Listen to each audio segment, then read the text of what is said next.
आहे तुम्हाला सीट भेटेल अशी 20 QR कोडची एक सीट भेटेल. त्यातून तुम्हाला कटिंग भेटेल किंवा भेटणार पण नाही. आणि आम्ही सर्च करतो कटिंग होते का. असे जर तुम्हाला तो इंडिव्हिज्युअली कट करायचा आहे 20 QR कोडची एक तुम्हाला सीट भेटेल. त्यातून तुम्हाला एक कट करायचं आहे आणि ती सीटवर नाव असणार आहे प्रजातीचा आंबा, शिसू, चिंच. तर तुम्हाला त्या प्रत्येक प्रजातीची कटिंग पण एक वेगळी दाखवावं लागेल. पण मजुरांना सांगावे की हा आंब्याची QR कोड आहे. एक मजूर फक्त आंब्याला QR कोड लावेल, दुसरा मजूर चिंचेला लावेल. तुम्हाला असं नियोजन करावं लागेल. कारण हा सिंगल QR कोड तुमचा तयार होईल. त्याला तुम्हाला स्टिक दिलेला आहे.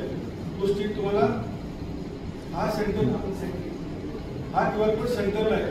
आपला QR कोड एका साईडला येऊ शकतो, येणार एका साईडला. तर तुम्हाला ते स्टिक काढून आपण जर फ्लॅग असतो ना आपला फ्लॅग सारखं एका साईडला आपल्याला QR कोड लावायचा आहे. पूर्ण हे करू नका, म्हणजे एका साईडला तो स्कॅन करणं सोपं जाईल आपल्याला.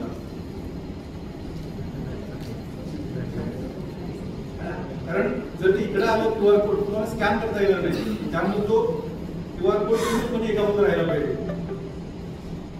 आणि शक्यतो लावताना खाली लावू नका, कारण ते रोप लावताना ते जमिनीत माती जाण्याची शक्यता राहू शकते. त्यामुळे काही रोपांना फांद्या असू शकतात.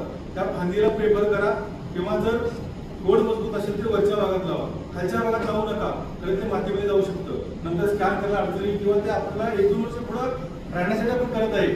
तर ते राहिलं पाहिजे ह्या अनुषंगाने मजबूत आणि एका फांदीला लावा, खाली लावू नका. खोडाची वाढ जास्त झाल्यावर ते